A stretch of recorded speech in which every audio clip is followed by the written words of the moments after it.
Hi friends, ఈ కంటెస్టెంట్కి మాత్రం red card ఇవ్వక తప్పదు. ఇచ్చినా అసలు బాధే లేదు.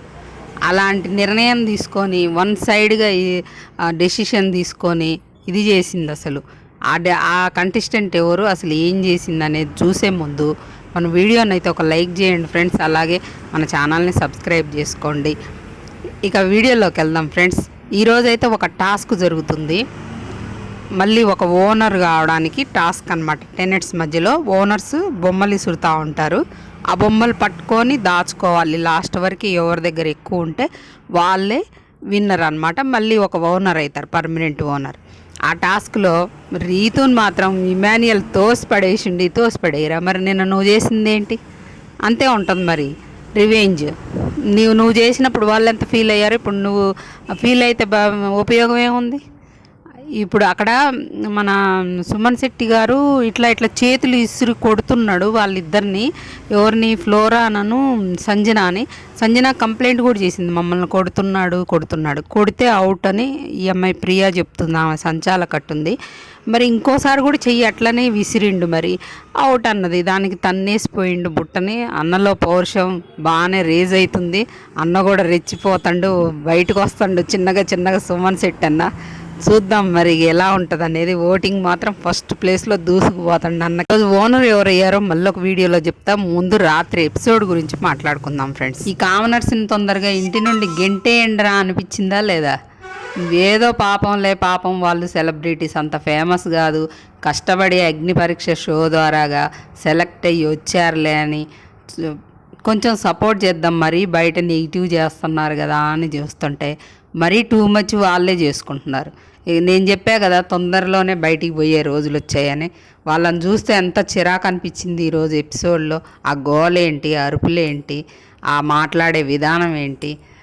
మాట్లాడాలి, ఆర్గ్యుమెంట్ చెయ్యాలి, కాదనట్లేదు. అదే ఎక్కడ ఎవరు ఏం చేశారనే దాని గురించి మాట్లాడుకుంది. అలాగే రీతు కోరికని తీర్చింది. అంటే వేరే రకంగా అనుకోకండి, కోరింది. కెప్టెన్ కావాలి నువ్వు అని కోరింది రీతు డెమాన్ పవన్ని. అలాగే కోరిక తీర్చింది, తన కోరికని ఈమె తీర్చింది అనమాట. అలా జరిగింది ఈరోజు కెప్టెన్సీ టాస్క్లో. మొత్తం మాట్లాడుకుందాం ఫ్రెండ్స్. ఆ ఫోన్ బూత్ టాస్క్ ఉంది కదా, దొందే ఇద్దరు పెద్ద తెలివి. నేను నిన్న వీడియోలో కూడా చెప్పా, అలాగే అయిపోయింది ఆ టాస్క్.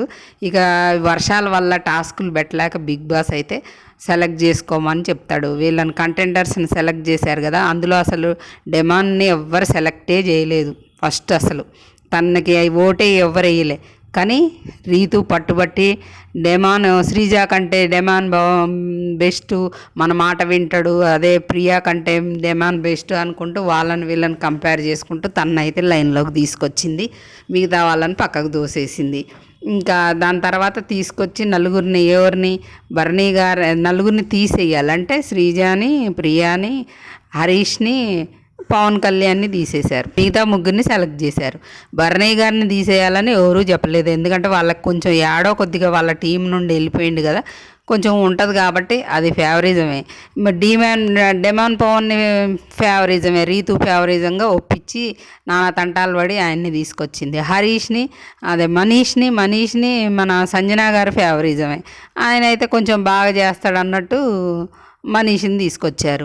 ఇక అక్కడ మనం వేరే చెప్పక్కర్లే, అక్కడ ఫేవరిజం అన్నట్టు అర్థమవుతుంది. వీళ్ళనైతే భరించలేము కెప్టెన్ అయితే అనే. అసలు కెప్టెన్ చేస్తేనే కదా వాళ్ళు ఎట్లా చేస్తారనేది, కెప్టెన్ అయ్యాక ఎట్లా ఉంటారనేది తెలిసేది. భరించరా అది ఆడియన్స్ చూసుకుంటారు. అది మనమే ఎట్లా డిసైడ్ చేస్తాం? అది ముందు ఒక అవకాశం ఇచ్చి చూస్తే వాళ్ళు అసలు భరించగలుగుతారా? వాళ్ళ పాయింట్ ఆఫ్ వ్యూ కూడా కరెక్టే. ఏంటంటే వాళ్ళు ఆర్గ్యుమెంట్స్ చేస్తే వదిలిపెట్టరు, వీళ్ళైతే చెప్పినట్టు వింటారు, అంతే కదా. ఇక చెప్పినట్టు వినేవాళ్ళు. ఈ రీతుకు మెయిన్గా బిస్కెట్లు, చాక్లెట్లు అన్నీ ఫుడ్ అన్నీ తీసుకొచ్చి ఇస్తాడు కదా డెమాన్. ఇక దాని దగ్గర వాళ్ళు క్వశ్చన్స్ చేశారు, ఆర్గ్యుమెంట్ చేసుకోవాలి. మరి వద్దులే నిన్ను తీసేసిన అనగానే వెళ్ళిపోతే అది కూడా కరెక్ట్ కాదు కదా. సరే, అక్కడ ఆర్గ్యుమెంట్ జరిగింది, అయిపోయింది. సాయంత్రం టాస్క్ పెట్టారు. ఆ టాస్క్లో ఈ రీతుకి రెడ్ కార్డు ఇచ్చినా నష్టమేం లేదు. ఎందుకంటే వన్ సైడ్ వన్ సైడ్గా ఆడిపించేసింది. ఫస్ట్ మనీషి అవుట్ అయిపోయింది కదా, ఆ తర్వాత ఈమె ఎందుకు స్టాప్ అని అరుస్తుంది. అక్కడ డెమాన్కి ఎక్కువ పూసారు బర్నీ గారు, ఇమాన్యుయల్ పూసేసరికి ఇక ఎట్లాగా అవుట్ అయిపోతాడు, బజర్ మోగిందంటే అని స్టాప్ అని చెప్పేసింది. ఆ స్టాప్ అని చెప్పేటప్పుడు అవతల ఇమాన్యుయల్, డెమాన్ వీళ్ళందరూ పూసుకుంటూనే ఉన్నారు, ఆయన ఒకడేం పూయట్లేదు. మీరు స్టాప్ అన్నా కూడా పూసారని అవుట్ చేసి పడేసింది. అదే అంత ఘోరమా? అంత ఘోరంగా సంచాలక అసలు బీబీ హిస్టరీలోనే ఉండుండరు నాకు తెలిసి. మొన్న ఇమాన్యుయల్ని మనీష్ తీసేస్తేనే మనం ఎంతో తప్పు, అసలు ఈమె చేసింది కరెక్ట్ కాదని అనుకున్నాం. ఈయన మనీష్ అట్లా తీసేయకూడదు, ఒక అవకాశం కూడా ఇచ్చుంటే బాగుండేది అని అనుకున్నాం. అసలు డైరెక్ట్గా అవుట్ అనేసింది, అసలు తీసేసింది. ఆయన కూడా అసలు ఏంటి కనీసం ఆర్గ్యుమెంట్ చేసుకోవడా, నేనే కదా అందరు పూసారు కదా అని తనకు తాను స్టాండ్ తీసుకోవాలి కదా. అట్లాంటి వాటికాడ ఆర్గ్యుమెంట్ కూడా కనీసం అడగకుండా కూడా అట్లా సంచాలకు చెప్పింది కానీ వెళ్ళిపోతే ఎట్లా?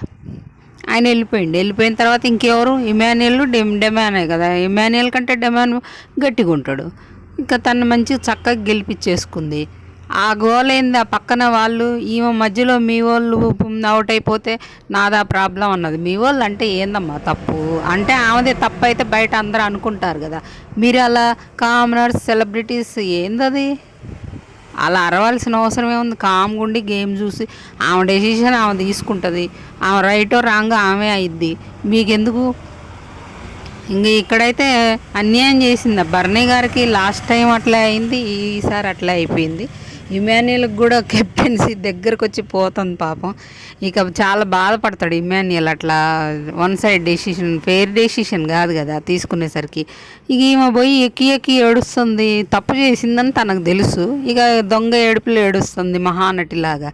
ఆ పవన్ కళ్యాణ్ ఉన్నాడు కదా, ఈ సొల్లు గారుచుకుంటూ సొంగ గారుచుకుంటూ ఆమె చుట్టూ తిరుక్కుంటా, అయ్యో ఎందుకమ్మా బుజ్జి కన్నా అవసరమా, బుజ్జి కన్నా అని ఓదార్చడం. అక్కడ ఆమె తప్పు చేసిందని మీకు చూసే వాళ్ళకి మీకు కనపడట్లేదా?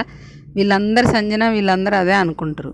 అసలు ఫెయిర్ డెసిషన్ కాదు అది, అవుట్ చేసింది. ఎట్లా అవుట్ చేసింది, అసలు స్టాప్ అని ఎందుకు చెప్పిందో అని ఒకటే ఏడుస్తుంది. అందుకే రెడ్ కార్డు ఇవ్వాలనేది.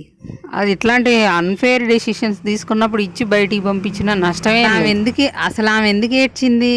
ఫస్ట్ ఆమె ఆ గేమ్ అయిపోగానే ఇమాన్యుయల్ ఓడిపోయిందని ఏడవడం కాదు, ఆమె మంచిగా పోయి వాష్రూమ్లోకి లిప్స్టిక్ వేసుకుంటుంటే ప్రియా వచ్చి అడిగిద్ది, నువ్వు డెమాండ్ని గెలిపించాలనుకున్నావు కదా అని అడుగుద్ది ఒక క్వశ్చన్ మార్క్ లాగా. ఇక అప్పటి నుండి ఇది బయటికి ఎలా వెళ్ళిందో అదే అందరికి అనిపించిందేమో అనుకుందో ఏమో, అప్పటి నుండి ఏడుపు మొదలుపెట్టింది. అంతకుముందు మంచిగా లిప్స్టిక్ వేసుకుంటుంది తను. ఇక డిమాండ్ అంటే తండ్రి అదే డిమాండ్ అయితే అసలు దగ్గరకు కూడా రాలేదు, ఆ కళ్యాణే ఓదారుస్తాడు. కానీ ఇంకా మన ఈ ఇమాన్యుయల్ అంటే ఆమెను పోయి ఓదార్చాలంట. నేను ఏడుస్తుంటే నిన్న ఏడ్చినా నా దగ్గరకు రాలేదు, ఈరోజు తన విషయంలోనే తప్పు చేసి ఏడుస్తుంటే నీ దగ్గరికి ఎట్లా వస్తాడు? నువ్వు తప్పు చేసింది పోయి తన దగ్గర నువ్వు మాట్లాడాలి. ఇక ఈరోజు బొమ్మల టాస్క్ పెట్టారు కదా ఓనర్ కోసం, అంటే టెనెట్స్కి ఒకళ్ళు టాస్క్ పెట్టారు, ఒక టాస్క్. అందులో గెలిచిన వాళ్ళు ఓనర్ అవుతారనమాట. ఓనర్స్ బొమ్మలు ఇసిరేస్తూ ఉంటారు, ఆ బొమ్మల్ని వీళ్ళు క్యాచ్ చేసి టెనెట్స్ దాచుకోవాలి బజర్ వచ్చే వరకు. ఎవరి దగ్గర ఎక్కువ అయితే ఉంటాయో లాస్ట్కి వాళ్ళు ఓనరు. ఇందులో రాము ఓనర్ అయినట్లయితే మనకు సమాచారం వస్తుంది.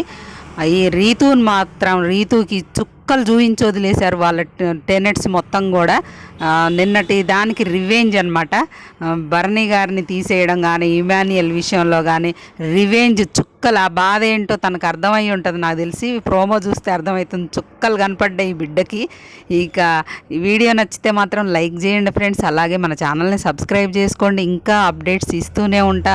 ఈ వారం ఎలిమినేషన్ పక్కాగా షాకింగ్ ఎలిమినేషన్ జరగవచ్చు. మాస్క్ మ్యాన్ అయినా పోవచ్చు, కెప్టెన్ డెమాన్ పవన్ అయినా వెళ్ళే అవకాశాలు ఉన్నాయి, ఫ్లోరా అయినా వెళ్ళొచ్చు. వీళ్ళ ముగ్గురులో కన్ఫామ్.